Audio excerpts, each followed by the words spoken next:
Thresh Sonar right out of the gate, it's gone. Thresh was picked every single game for Kane, so they just want to get rid of it.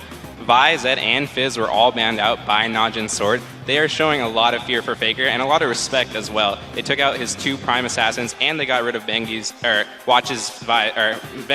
so they cannot just completely dominate that mid lane with that aggression. Exactly. This is pretty much what we thought from both of these teams. Bottom lane, the target here from Najin's sword, and the middle, the target from SKT. But that meant that they get the Shen as their opening pick, which definitely changes the game. They have that global presence up top. They can jump to the fight pretty quickly. Yeah, for sure. I mean, Najin Sword as a team has been known to give up Shen. When they played versus Gambit, Darien is a very renowned Shen player, but they gave it to him twice in that series. So we know that Expression is very confident in playing against Shen. He definitely has some counter picks in his belt, such as that Diana. Picking up Corki and Elise, very standard picks. We were a little bit worried about Watch picking up that Nunu again, but it seems he's gone for that very standard meta Elise pick. I'm actually very happy to see that. Yeah, I feel like Watch is kind of the hidden weapon here for Najin's sword because they had him on Nunu 2 times against Gambit. Oh! The lock-in for the carry top laner here. I love that pick. Expression is renowned for his Jax. Back when he was like, when Mac Nunu would tout him as like the best top laner that nobody knows about, everyone knew Expression Jax was amazing. And Jax versus Shen, if you can make it that early game, if you can get your trifecta of items, you can make it to late game and you will just destroy Shen in the 1v1. Oh. Not to mention you can cancel his TP with your E.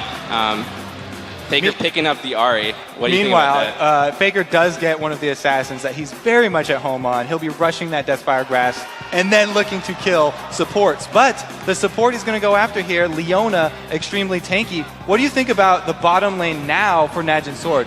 Now that they have a Leona, will they be looking for that 1 versus 2 situation, or would they rather go for that kill lane in the 2 versus 2 heads up? I think going off of their momentum from their series versus Gambit, Najin's sword is not going to be afraid to go into that 2v2. Corki Leona is a very high damage, high kill potential lane.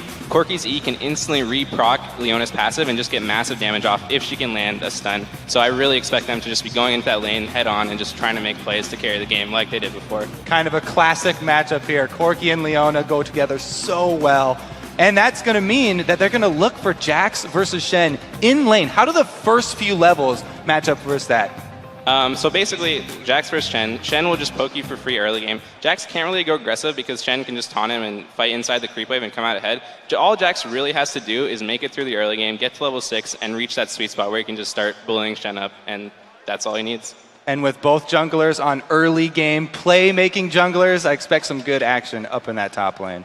Going to be a good one, guys. That's for sure. Okay, guys, while the team's loading to that first game of this best of 5, let's see who you guys at home were thinking are going to win this series. I can tell you now, according to lolesports.com, 72% of you think that SKT T1 will be playing for the Summoners Cup next week at the Staples Center.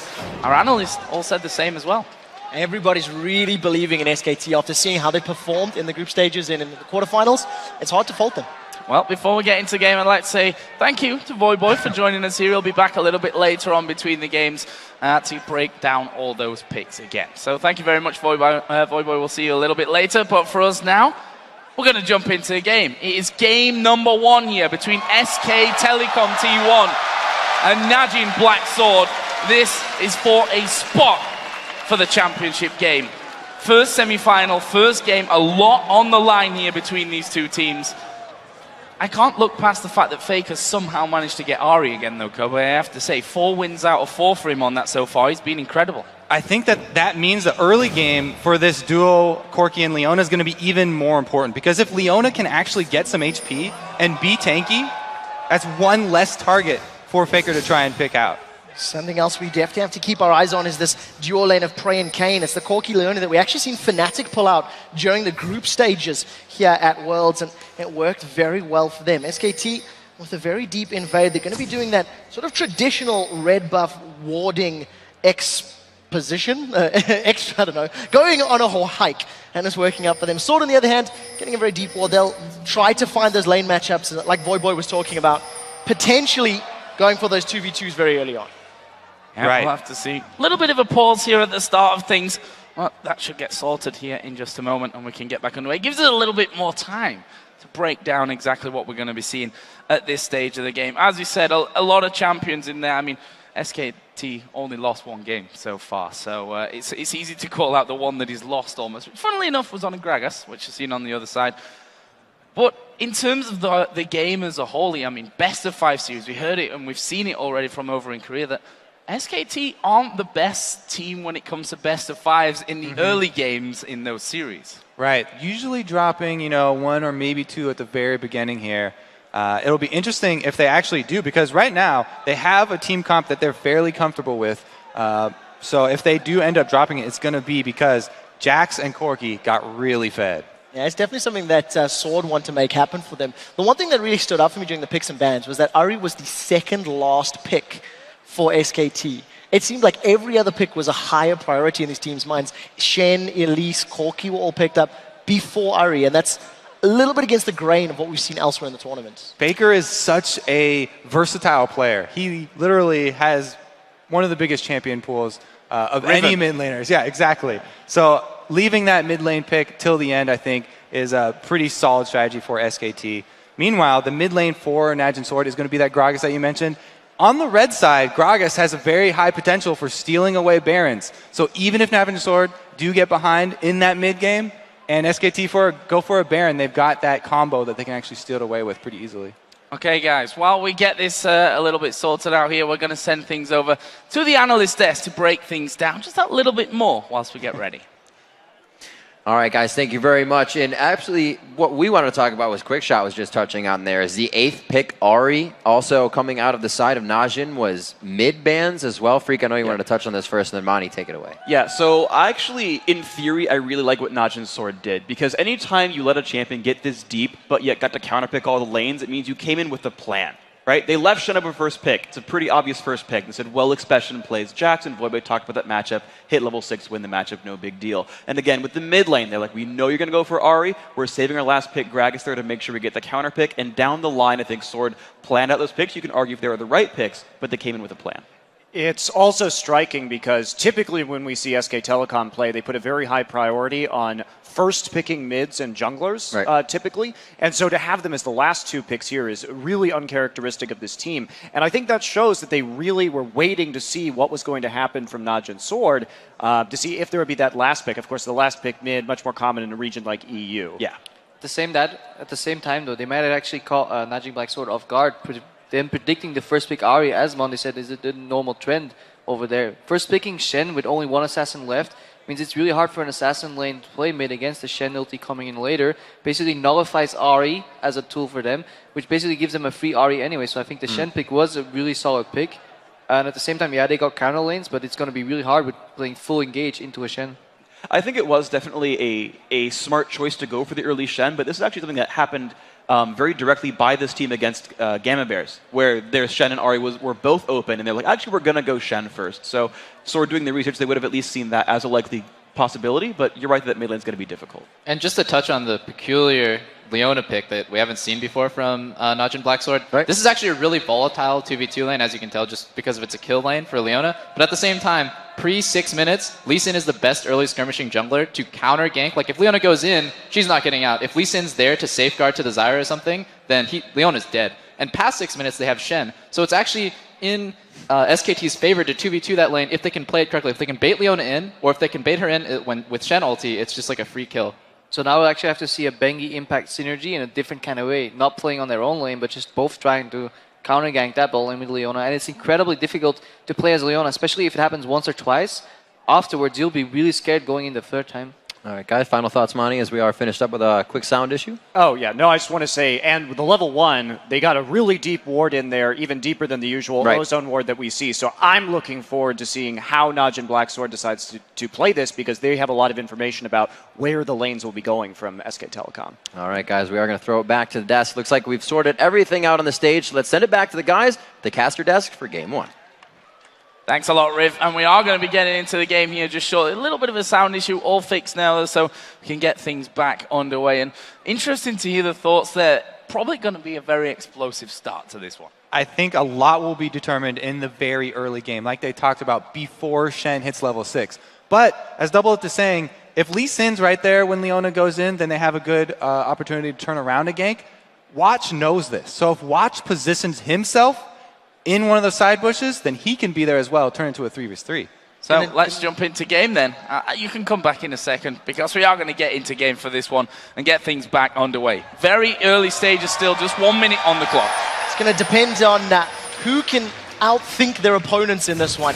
The most difficult mind game possible. Both of these teams with very deep wards. Also, after Najin Sword got their very deep ward that's going to see the lanes from SKT, they recalled straight from the jungle. So SKT did not see them exit.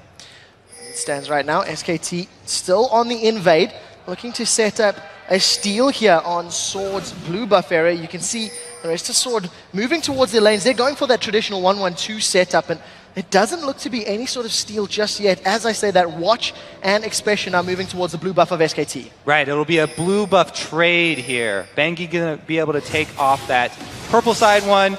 Meanwhile, Watch is going to answer. We'll have to see if Impact actually makes a choice to go check this blue buff, because a lot of top laners will go do that just so they can notify their jungler and make 100% sure where he's been going. They did see him move from that ward, though, at his red. So blue buff taken then from both sides. We'll see what happens here in the early stage. We can see that Elise actually headed on towards that top side of the map. We'll see if Impact is going to be challenged by that. Actually not. He's going to walk over a ward as he goes over to the red. So a simple trade of the buffs coming in early in this one. We can see there, statistic for Impact. Not a single death in the quarterfinals. He'll be looking to replicate that here today for sure. Yeah, especially on a champion like Singed, who's so good at split pushing and making a difference in those team fights. As it stands right now, Expression has had a little bit more alone time in this lane and is out CSing Impact fairly well. I really like what Sword are doing right now. They come out with a very unified strategy. All three lanes are trying to shove their minion wave. So they're getting this quick level advantage in their lanes, and they're forcing the jungler on SKT, Bengi, to make a choice. Which one is he going to go to first here? Even mid lane, Nagne is making use of that barrel to put Faker towards his turret. Well, we did see that Bengi did go home fairly early on in this one. Going to come back in towards that mid lane with some wards. I'll give him that extra maneuverability around as well. But, well, as I say that, he just goes straight off to his wolves. He's going to continue farming. Exactly the same as what we're seeing here over on the other side for Sword, as Watch was just doing. Wow, those raids. Bit of a Valkyrie out there just to avoid that damage. Prey not wanting to get too deep. Piglet and Puendu making use of the range there on that Ezreal Zyra and just laying down the hurt onto Prey, completely disregarding Kayn for the time being. You see in the mid lane a little bit of poke going back and forth here between Faker and Nagne. And as it stands, both of these teams just trying to do the best they can to CS and SKT respond to the sort of lane pushing of Sword. It's interesting because Expesin actually timed his recall with when he thought Bengi was going to be at his blue buff, which he got right. So he was out of danger there, but he didn't buy a ward on his back. He just picked up that Doran's Blade and the extra health potion. See how well it works for him at this point in time. Got that crystalline flask to chug through any harass that Impact may lay down. Yeah, Expression actually, we saw his statistics there, extremely good win rate with this. Jack's obviously come back into favor recently with that Trinity Force doing so well for him. We'll see what kind of impact he can have here in that top lane. Watch is waiting around the mid, but honestly, we see that Faker's pretty much stuck on his own turret at this stage, so I'm not sure there's much of an opening there unless he can get around the back. Yeah, both of the junglers looking to make something happen. Watch was sticking that mid lane. Bengi actually moved himself into the bottom, bushes, but as you could see, the lane was pushed heavily against Sword. Now, all of a sudden, Watch is coming down into the river. He's going to walk straight over a ward and may be able to get it. No, their pink ward's timed out, and that ward is going to stay standing. That is a massive swing there. Unfortunate. Yeah, that's huge. They were able to scare him off just long enough to save that ward's life. But look at the top. We have no ward coverage for either team up in that top lane, and neither jungler making move towards him. Staying very far back from that one, especially in Impact. Just going at it at this point. 28-32 CS it is in that one. See here, Bengi continuing on his way. Watch will be doing the same on the other side as they almost mirror each other and take away those Wraith camps. We have seen the first back from the mid laners coming in as well. Double Doran's Ring coming out for Faker. The Chalice picked up for Nagne. Nagne a little bit behind on the CS at level 6. We see Kayn. He does manage to get the Zenith Blade. He's jumped in. Humandu's in trouble. As you see Prey hammering down a Piglet, but now they turn it around. That's an arcane shift forward, and the exhaust is down. down. Kane has been rooted in place. Root going down, but Kane's still pretty healthy from this one. Half of his health still in there. Is he going to go back in? Zenith Blade actually missing from that one, but Prey taking a lot of damage. There was Watch as well, and he will get himself away from that mid lane. Bengi had already started to come around for cover. That was really some beautiful kiting there by the bottom lane here. Pumandu and Piglet showing that they are not to be pushed around. Kane right now taking a little bit more auto attack damage there from Pumandu, using that very long range Zyra to the best of his abilities. No summer spells blown. They've managed to catch Piglet. Prey's getting in. Barrier has been popped. Now Kane is in trouble. Piglet's out of mana though, and they trade back and forth. Barrier down for Prey. Piglet still both summoners up.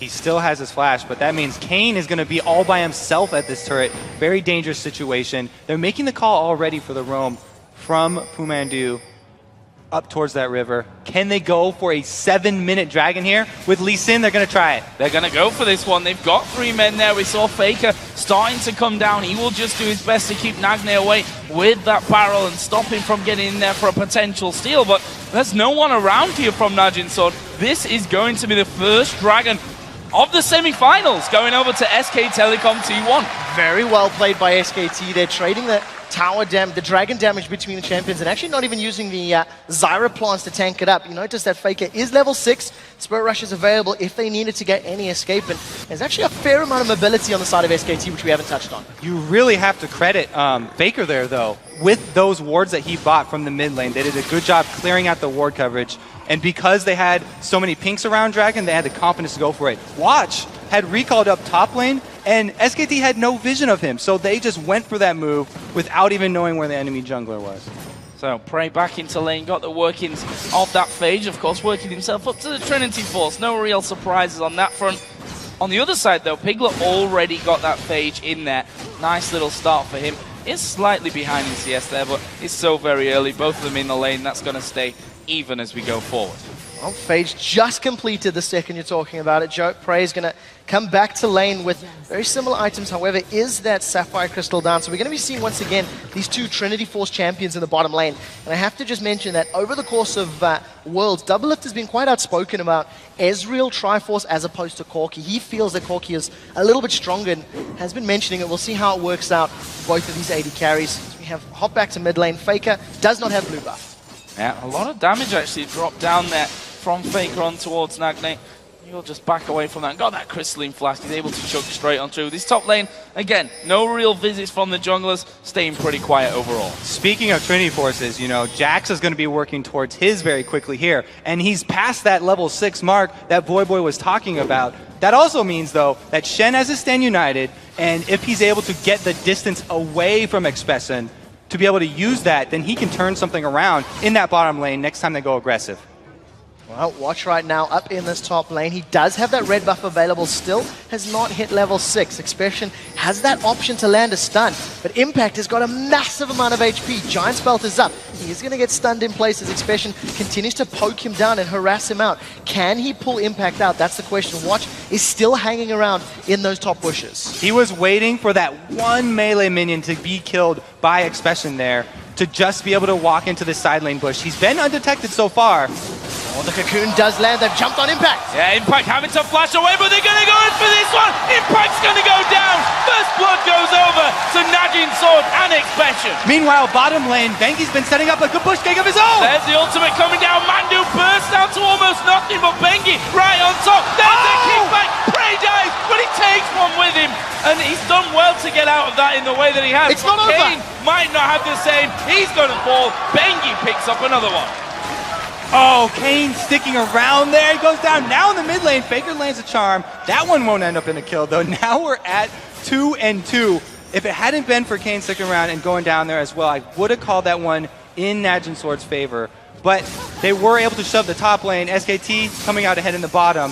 Both teams going to lose out on those minions. And the one thing you have to highlight from all 4 of those kills is that in Najin's Sword, it went to the AD carry and the top laner, whereas for SKT, it was the jungler and the support. So arguably better goal to be in the hands of the Sword players. Now, in the past, when Bengi has been landing the last hits for these early kills, he goes straight into mobility boots and goes heavy vision. He spends a lot of his money on early oracles, early wards. He's doing pretty much the exact same thing here. He's already got those mobility boots, plus a sight stone and an extra vision.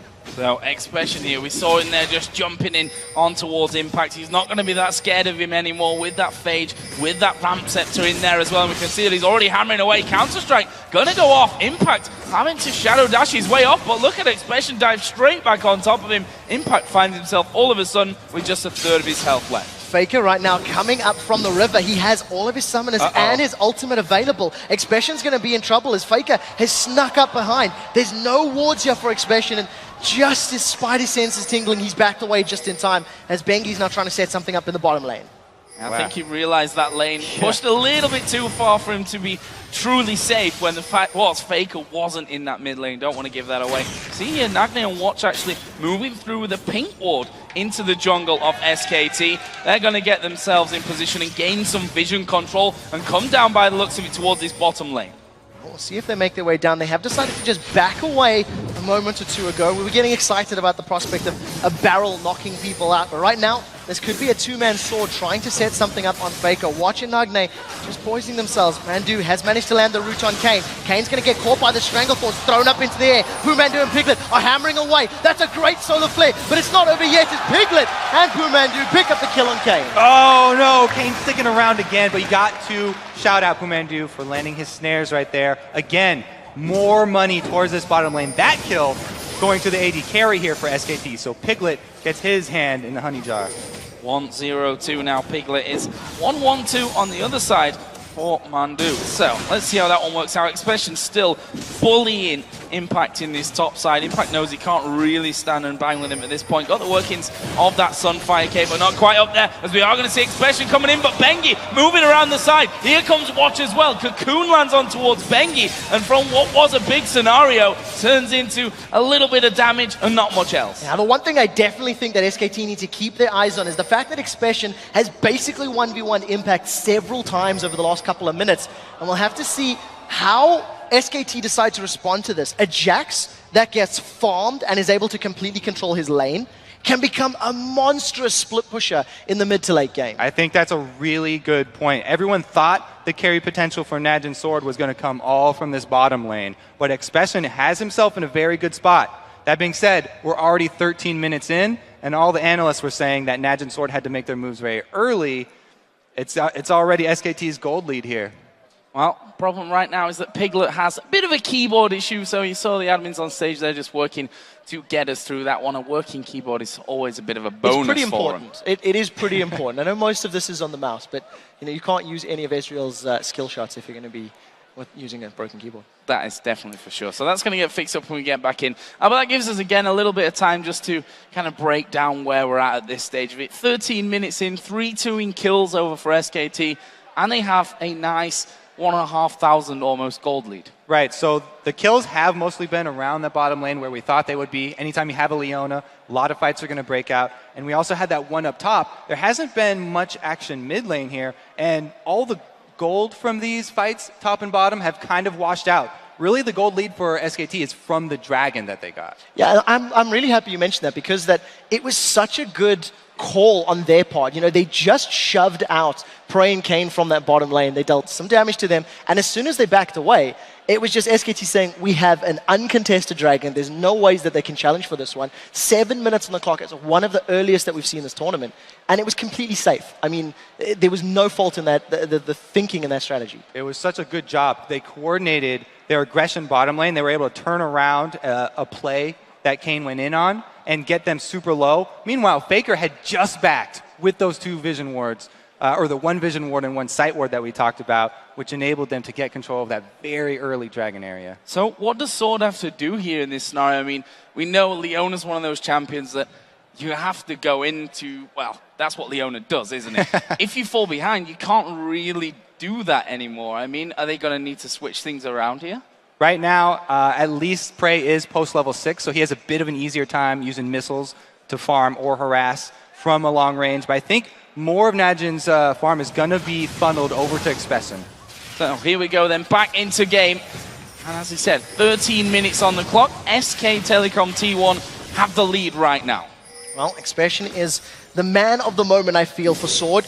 If he's able to really get rolling on the Grandmaster at Arms Jackson, maybe that could be their way back into this game. They are only 1,000 gold down, which is not a massive number right now, especially when you consider how well the entire Sword team scales. It looks like they're making the call to put more of their attention with Expression up in that top lane too, because Watch has gone up there once again, even though Faker by himself taking that mid lane turret. Yeah, first turret of the game going down there after almost 14 minutes of the game.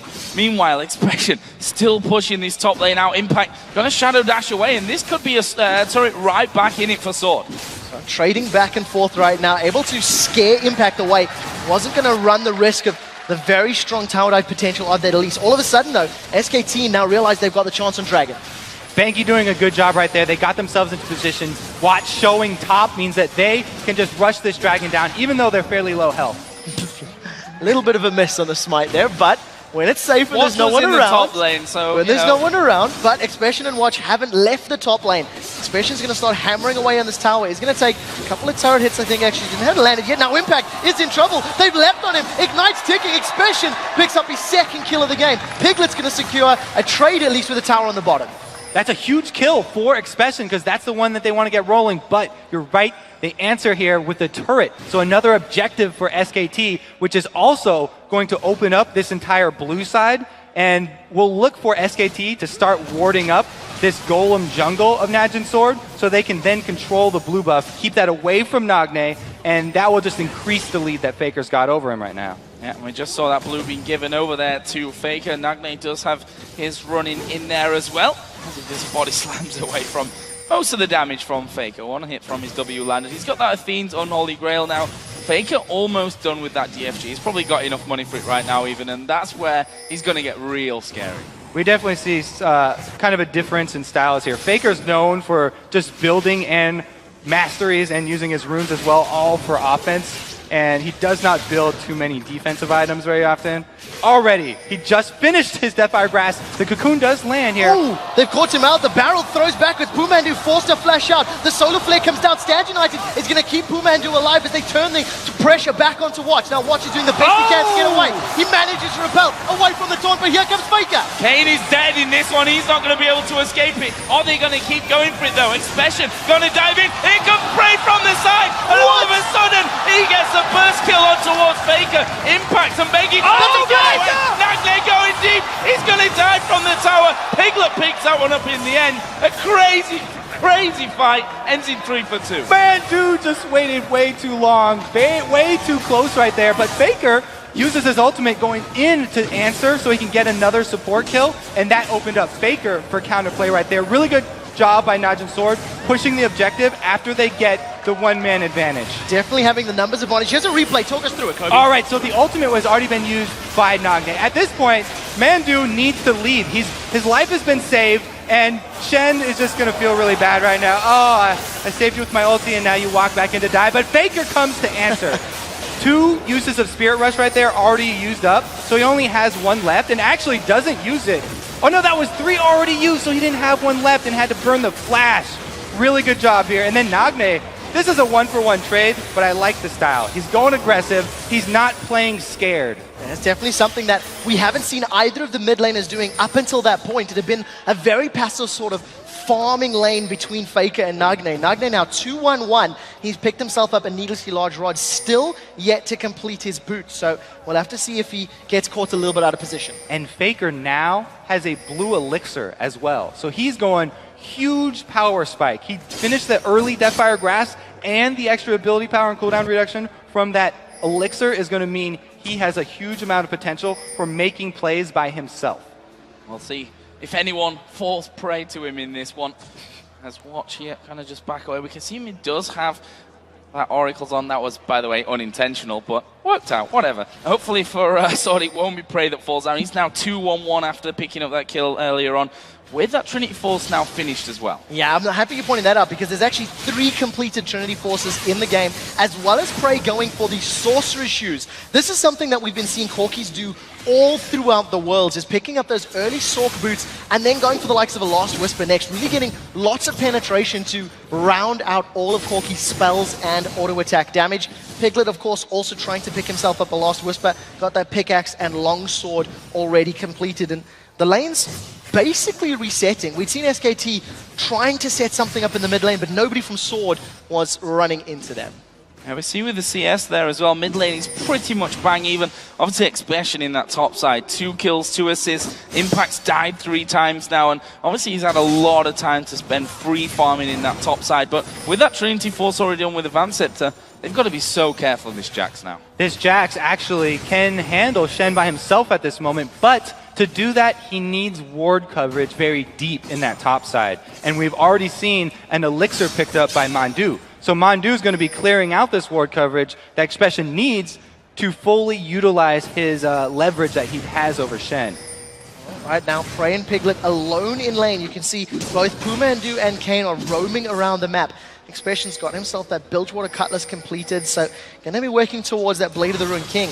And I don't feel like it's going to be possible for Impact to deal with Expression if they're going to come down to this 1v1 split push. So if SKT can pick fights and get that stand united while Expression's not there, that could be one way to bring themselves back into this game. Sword, only 700 gold down, as Dragon will be respawning in about 40 seconds. See, watch there, just making sure that they've got the pinks in position as well. Of course, he can move around and take down wards of his own, but with 2 pinks now around this Dragon, they can hold it that little bit easier. And for SK Telecom T1, they need to get down there if they're going to contest for this next Dragon. 20 seconds to go until that one spawns. We see that Expression is starting to come down. Impact does have Stand United available, and Sword get ready to start off the Dragon on its spawn. Well, 10 seconds left before that goes up. This is the first time Sword are going to be in range to even challenge for a Dragon. You can definitely see that they were just waiting for some time to ramp up, waiting for Jax and Corki to become impactful. However, because Expression has to run down to the lane, it's going to allow Impact to split push that top lane uncontested. SKT have grouped up as a 4-man on the bottom of this river. Dragon already secured. SKT thinking about going in, but they're going to have to commit deep if they want to, and they decide against it. Now that the Dragon's down, they really do not want to pick that fight. All they want to do is try and slow Najin's Sword down so that they can buy Shen time to try and answer up in that top lane. But he's not getting any work done on this turret, and the whole squad for Najin's Sword is headed up there. Yeah, we saw he was trying to get rid of those minions, didn't really have many of his own to deal with there while that Dragon was being taken out, and once he realizes that the rest of the team probably coming up here from Sword, he will recall back off to base. So that turret staying alive, that Dragon going unanswered, and we can see that the gold from that has really evened itself up now. Just about 150 the difference between them. Yeah, very, very tense game between these two teams. Only a single kill separating them, a couple hundred gold, which is basically already spent in wards. And the only real difference, I think, between these two teams is in the top laners. And that Expression is just further ahead of Impact right now and is going to have a much larger effect on these team fights as and when they break out, especially when you consider the damage threats from SKT. There's a lot of pressure on Faker and Piglet to win the team fights basically on their shoulders. Bengi can clean up, but Impact's a tank. If we even do get to team fights, because both of these teams have really high potential for picking people off in just small skirmishes. They've got Leona and Gragas over on Najin's Sword side who can make plays from very long range. Meanwhile, SKT has Faker. So the ward coverage is going to do a huge part here, and whichever team can get that pick first is going to be the one dictating the next few minutes. We can see that the teams know that. Look how many wards are down there. SKT got a complete line on the edge of their jungle on that bottom side of the river. So you saw just setting things up there. Leona, Elise, Gragas. A 3-man team that you don't want to face check against. I also like how they've got Watch buying the Oracles here because Leona didn't do that great in lane. She needs her money. Oh, here comes Faker. Solar Flare lands down. Expression's going to stun him up. They've turned it around. Watch it survive. Now they turn onto Pumandu, but he flashes away from the cast. It's those picks that we were talking about. Faker was looking for his, but the Vision War, Najin's Sword knew that they were going to go for that when they set this one up beautifully, using them as bait. They were able to capitalize, just stacking all of their sons very, very well. So, the turret now going to be under pressure. Bengi taking a lot of damage. True Shot Barrage actually flashing to Bengi. He's gone in there. Not sure that's the best decision. There is a Stranglethorns will only Gragas as Kane goes low, but it's a double kill for Expression here. Prey now having to flash away from that one. Piglet going to chase through. He's going to pick up that 1v1, and that is leaving us with a 3 for 3 here in the end. Watch is still uncontested in this bottom lane. He should be able to pick this tower up though, and at the end of the day, picking up that objective is good for Sword. But this means that SKT can run straight down the mid lane here. This is Ezreal with a double buff. They're going to be able to just melt through this turret. They're actually going to tank it even. They are going to tank this one up. Impact feeling strong enough at this stage of things. Piglet just going to be hammering away on that one, as Impact actually leaves him there for a little while. Minions do come back around, and they've got something to tank that one up with. They need to be careful because Nagne is coming around the backside and sort of started to spawn in. Nagne does have his ultimate, but he has to wait for the rest of his team to make his move, and SKT able to finish off the turret just before Najin Sword revive and get out to defend. Faker and the rest of SKT able to secure the blue buff steal there from Sword. And what we've seen from the two big team fights is that the first one, and Sword had enough members reinitiating as the team fight wore on that allowed them to pick up the victory. And in this fight, it was the reverse. SKT had more numbers coming in from the back line, and that allowed them to pick up those extra kills and that extra tower at the end of it. That was some really decisive play from SKT after the fight, I have to say. Taking both of those objectives, just the difference of a matter of seconds would mean that Najin Sword could either defend the mid turret or the blue buff there, but SKT came out with both of those. So another 2 minutes for a Dragon to be coming up. Last one went over towards Sword, and SKT didn't really say too much about that one. They were thinking about it, but didn't go in after it was already taken down. We'll see how that one is all going to face off. This time around, Bengi just doing the job of clearing out a couple of wards here around that mid lane. Now, the one thing that I think SKT are going to be more aware of is that bait that they played with Watch clearing out the wards and Faker diving in. He should be aware now that Sword are going to be willing to play that death push, and they may not be able to pull the same trick off twice in a row. And now the vision ward around Baron is starting off already. So both of these teams are going to have to use everything that they do have available to them, because we saw already how quickly you can even turn around a pick by either team. So Shen up in that top side. Stan United is now back, and Sword, although they took that last Dragon, both teams having the timer on it, and they need to be careful that they don't show themselves here Sword down on that bottom side, because I'm not sure that SKT would have too many problems with just going straight in towards that Baron at this point. I also want to note that this team for Najin Sword is a pretty risky team here. All of their pick potential relies on skill shots hitting. Leona's ultimate, although it's long range, isn't that easy to land dead on. Same thing for Gragas. If Gragas misses his ultimate, then they are at a huge deficit if SKT are able to force a fight right after. Well, we'll see SKT securing that top lane tower. The Impact has taken himself a couple of minutes to actually get that one down. He does have that Sunfire Cape and the Spirit Visage completed, and we see that Prey is sort of mixing and matching his items there. He went for double long swords. He's actually sold one of his long swords, picked up a BF sword and that pickaxe there as well now. So, you know, double dipping a little bit on his items and hasn't worked his way towards anything solid. Piglet, on the other hand, getting very close to having that Bloodthirster completed. With Dragon respawning, it looks like Sword are going to make their way down towards the pit. I like how Sword are clearing out wards as well. When they had a single person go down, clear out the ward, they usually have 3 or so hiding in the Fogger ward, just so they can actually pull off that same play they pulled before. A lot of pink wards being used there in that mid bush just to make sure that they've got the vision of any more that go down. Dragon here is down to less than half HP. Is going to be taken away here. Can they get around and pick up kills? Shen, the one knocked back here by the barrel. The stun going to go down onto him. Impact's going to fall from this one. He's trying to get away, but he will be finished off in the end here by Expression. That's just a 1 for 0, but Dragon went to Sword. And again, that 5v4 in middle, we'll see if they can do better with it this time. Again, Najin sort of being so decisive here. They just burn down the Dragon, even though Bengi landed his Q on it. And then Nagne uses his ultimate just on impact. Beautiful, beautiful capitalization. And not only that, they've picked up another tower, so that evens it up at 4-4. There's only 600 gold separating these teams. Sword clearing out those wards as they continue to roam around the map. 15 seconds left on Impact to respawn. He does have his Stand United available, and Sword are going to be aware of that, so they're not going for any risky Baron play, but they're just making sure they've cleared up the vision and they make SKT check. Ooh, True Shot Barrage almost coming in there for Piglets. Yeah, that's what they got to be real careful of right now, making those risky plays, because the gold lead, even though it is over there with Sword, it's really not a lot at this point. It's the amount that can change so very quickly in just one pick. One bad engagement from Sword could throw them back behind from it. So I think we might see a bit more passive play here as we get a little bit of a farming phase going on again. That's also why we saw Najin Sword right after they take that mid turret. They went immediately to clear out all the vision around Baron, because ward coverage in that top side of the map right now is an objective in itself.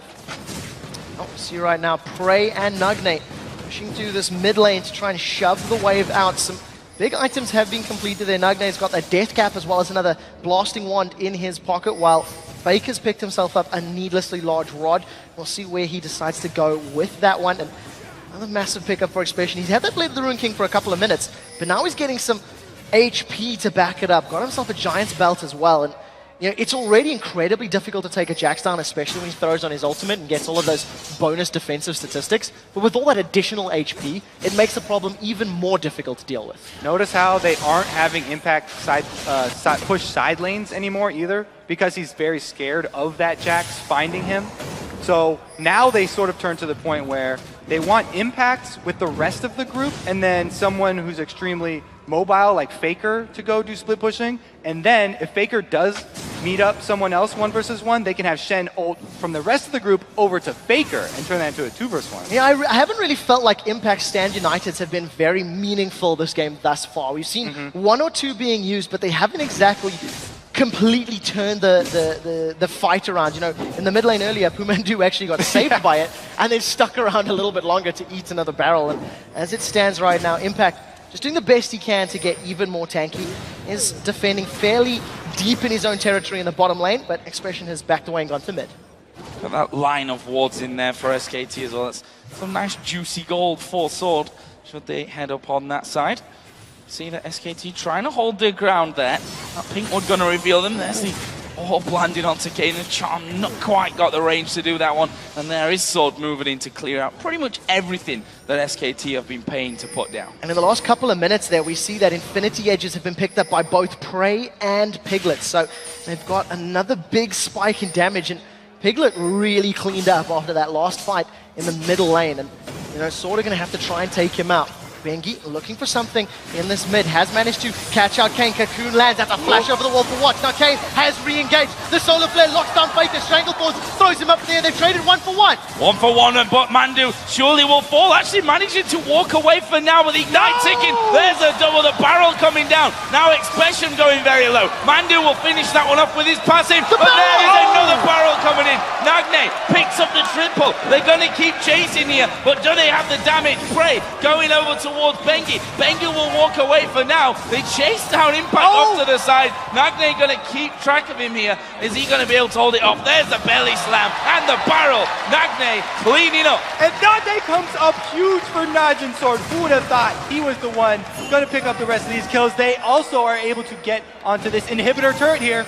I'll take a look at this. They're bashing away. Nagne with that bonus AD from the Drunken Rangers. Surely going to be able to pick us up. Bengi wants to play with Prey. There's no mana here for him. The barrel's going to knock Bengi backwards. The tower still standing, and Bengi sneaks away. He saves the tower, even though it's on low HP. Some good pressure put down from him there to keep that one safe, but SKT are going to be losing their blue. Let's have a look at that fight again. All right, so right here, we're going to see Kane go right back in and engage. He lands the double stun onto Faker into the Nagne ultimate to just explode Faker. Pumandu, once again, he walks back into another barrel. This is just tough break for him. But again, the stun here comes out from Expression. They're able to get the tanks away from Piglet, and another barrel from Nagne. He is just on point that entire fight. He actually gets one more after that as well. So amazing here from Nagne. We heard in that video before the game, you know, a lot of changes being made here for Sword. Looking very, very good for them right now, though. Nagne currently sat at 6-1-3 on this Gragas. Yeah, you've seen Bengi there moving towards that Baron pit, dropping a whole bunch of pink wards as they move along. And look how many pink wards there are in the inventories of both of these teams. It's definitely something to keep notes of. 33 minutes on the clock, and with that mid inhibitor turret sitting so incredibly low. Sword see a juicy, juicy target. Most of the ultimates are available. In fact, all of them are here for Sword, and they're looking to siege up this lane, especially with Prey having blue buff. That's going to be missiles for days. Also, a really interesting point about Corki nowadays is that cooldown reduction helps him out so much. His missile spam actually gets the attack animation of it. The spell animation is quicker, and the recharge is quicker when he has cooldown reduction. So not only the mana regen, but that CDR from blue buff really helps him out. We'll see if they can push through this line of defense that SKT are trying to set up from this one. And in the end, Sword start to back away. They've gone over towards Baron. Are they going to be able to lure SKT in? Yeah, and something you've got to remember about Baron is that with Jax on the side, if you've got one or two more people in there, it's very easy. We do see in the mid lane, they have caught up Bengi. The barrel throws him back with that jump on. He flashes over the wall, Stand United on his backarm, but that is the ultimate down. Impact is not going to be able to impact the fight later without Stand United. Stand United is a much longer cooldown than the Gragas ultimate here from Najin. So that's a great trade for them. They got a huge win right there, and they can continue to force SKT into a dangerous situation because Kane still has his spells all available. Oh, this is a dangerous time for SKT. Just one jump over the wall, which pretty much everyone can do on that team as well. That's the danger of that one. Prey just coming around the side as well. There are a few pink wards being put down now to clear out here for SKT. There's a cocoon landing though. He will shadow dash away. Expression decides not to keep going. Oh, that was very, very scary. No other CC followed up from the cocoon, and Impact manages to get away with his life. About a third of that Stand United has come available as the Dragon has respawned. Sword aren't necessarily in a position to try and force a fight around it, because I think the focus on both of these teams is definitely on the northern part of the map around the Baron Pit. It is very dangerous for either team to go for that Dragon. Neither one actually has vision right now though, so they could burn it down very quickly. Moved into more the Baron side of things in this point of the game, that's for sure. We can see once Bengi leaves there and his icon moves, exactly how many pink wards are down on that top side of the map. That's a lot of cash spent here for SKT to hold on to that vision of their own side of the map. So Sword are going to start off this Dragon, and one thing that we can highlight is how the CS numbers have stayed very, very even as we've hit this 35-minute mark. There is still that 35 deficit in the top lane, but it's been 35 for the majority of this matchup. Mid lane, 20 CS difference. AD carries Piglet is doing better on finding some of that CS. It's given him a 2,000 gold lead, and it's just getting him a little bit further ahead, but these two teams are still incredibly, incredibly close at the 36-minute mark.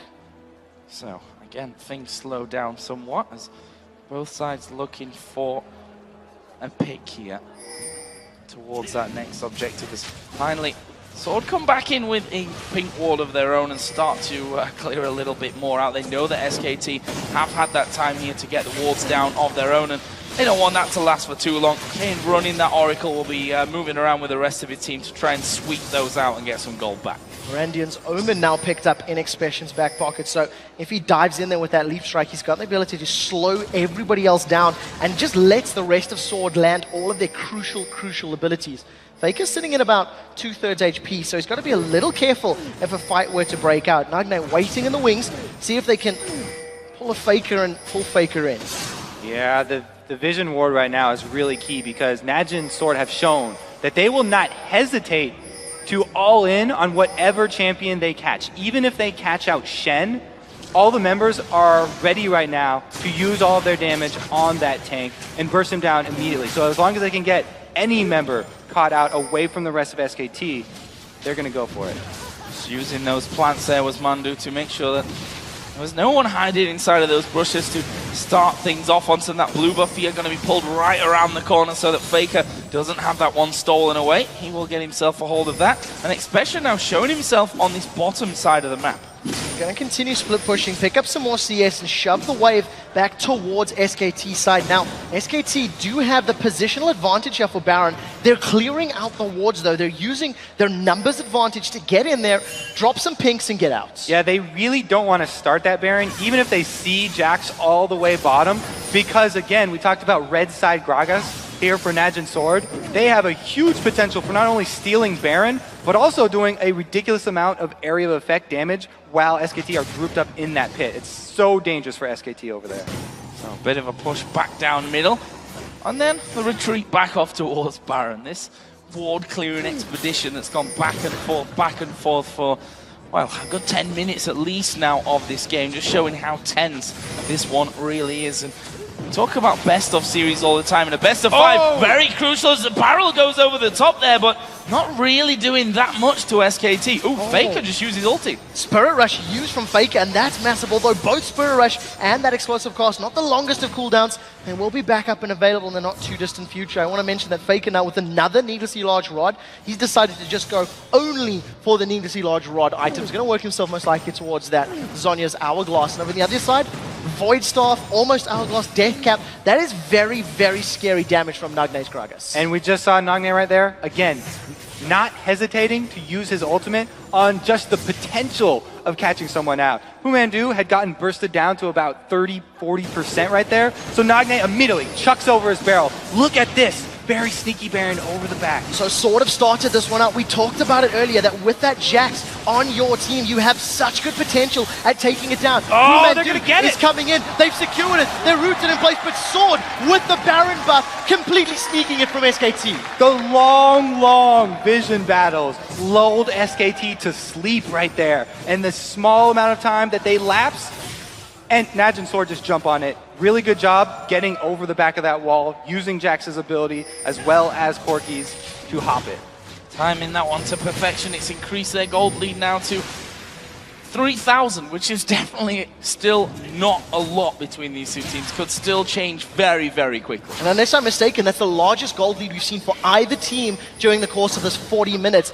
That's without the added statistics that that Baron buff is going to give you. The question is, what do Sword want to do? This is a very cheeky move, as every single member of SKT that can hop has hopped into the Tribush. They're waiting to see which member of Sword is going to come down and deal with this wave. They're playing this very, very patiently. Piglet and Pumandu still hanging around on the river, and it does look like they want to jump onto Expression. Here comes Piglet. Shen standing behind it is available too. Expression's going to be jumped on here. He's throwing down Grandmaster's Might. He's in trouble. There is the counter-strike. Will he be able to get away? No, brilliant taunt from Impact. Kane comes along. He's going to be the sacrificial lamb. Impact will pick that one up, but that's now a 5v4. Despite the Baron, SKT are pushing. Now we'll see how what they can do with this numbers advantage. And even though Sword do have that Baron, they don't have the CC of Leona, which is so crucial to their comp. They're deciding to not defend this bottom lane inner turret. It gets dropped, and SKT back away. Great death push. SKT, they counter the wall jumping of Najin Sword with some wall jumping of their own, and they pick off not only taking down one of the Baron buffs, but they also were able to get the turret after that, grabbing the objective, and then walking right down into blue buff. A huge win for SKT while Najin are wearing Baron. Such a close game from this one. Dragon is coming up here in about 15 seconds time as well. SKT don't have a time on it, but they've got wards down there, so that's an option for them to come even further back into this one to really start to level things up again. All right, we'll see how it works out for them. Neither of these teams have really got much further than those inner turrets. We've seen a little bit of time where Prey and Expression, I believe it was, were able to get some damage on that mid inhibitor turret of SKT, but other than that, it's been all about this vision. It's just been both of these teams trying to see more than their opponents. At this point, Najin really want to use that Baron buff to their advantage too, because they have champions that benefit from both the attack damage and the ability power. Corki and Jax get even more out of Baron buff than most other champions do because they can use that hybrid damage. Well, Sword right now has stacked up. The Cocoon did not connect with the champion. The tower gets dropped with one single auto attack from Prey. So now they've got an open, exposed inhibitor. Let's see if Leona can land some CC, because that's where Sword will want to create an initiation. True Shot Barrage flies across and not a lot of damage lands. Now, Bengi, does he want to kick Prey in? Not this time. Sonic Wave has timed out. The rest of Sword just continue to focus on this inhibitor. The initiation is all skill shot based here. There it goes! Mandu getting caught out from this one. It's going to flash, but it won't matter. Expression picks that one up, and that will open up the inhib. Sword take it and back away. Great play there by Sword. The barrel from Nagne starting it off and finding Pumandu before he could even get his Stranglethorns off. Now, Najin Sword with a 5-man stack. looking to steal away the blue buff. Remember, their blue buff was stolen by Faker not less than 2 minutes ago. The rest of the team is going to shove the wave down, and they're going to try bash away on this top inner turret. There is a wave pushing against Sword's bottom lane, but it does look like the inhibitor turret should be able to fend it off, as now Sword are focusing on this tower. The good news for SKT is that the Baron buff is about to fall off, though. It's not in time for them to save the outer turret. Will it be enough to save that inhibitor turret from this one? Kane, he's going to get burst on this one, but not quite going down from it. He gets away with hardly anything left there, and Sword keep going. They're not too phased with that one. Lee Sin going to dive in, but they've managed to catch out Impact. They go back there as a kick from Bengi, but the tower's gone down, and Sword get away with another one. Najin Sword managing to get the inhibitor at 3 towers in total there. That is a definite win for them as that Baron buff times out. And SK2, they did the best they could to hold on, but just Pumandu, he's been caught out so many times in all of his team fights. His Stranglethorns has not had that disengaged potential that SK2 were hoping for. I would expect Najin Sword not to let up on this pressure at all either. They can go force another fight at that exposed inhibitor. Even without the Baron buff, they now have such a large gold lead that they can go over there and be confident enough to poke down that inhibitor with no threat of that turret around it. So Dragon being picked up there for SKT. Will bring that gold back. They've done so well to close that gap earlier on. Just grown back against them. See, they've taken 2 out of the 6 Dragons had so far. Baron is coming up in about 1.5 minutes. Yeah, the one thing I do want to highlight as well about this matchup is that Faker's Ahri that we've famed, that we've lauded, that we've talked about all tournament long, 0-3-4, is not able to insta-burst Elise or Jax, and hasn't been able to stick to Gragas or Corki, and just hasn't really had that game-changing impact that we've come to expect from them. But this is sort of what we know from SKT. They do start best of 5 series a little bit slow, and we'll have to see how they bounce back, because as it stands, this is Sword's game to lose. Well, Najin Sword, they are grouping up at that exposed inhibitor, and right now, if SKT want to make a move, it's going to have to come very quickly. A flash taunt or something from Shen. They were trying to get in there from the side, and speaking of Shen, he is still waiting. There is a ward down. Sword know exactly where they're coming from. Expression's going to dive in. He focuses straight on towards Bengi. The slow comes down. Expression starts to back away, and SKT have held them off. Great play there by Expression, pulling the gun before anybody from SKT could do that, forcing out the members of SK Telecom. Now Sword, with a little bit of a numbers advantage, they didn't use any of their important abilities during that previous fight. Randians wasn't popped, Blade wasn't popped, and now Sword are going to start trying to get on the second inhibitor here. Prey has been caught by the Sonic Wave. Bengi plays this one safely, decides not to go in. Keep your eyes on Pumandu, because he might just get popped. There are minions doing work for Sword in the bottom lane. They may be able to get that tower.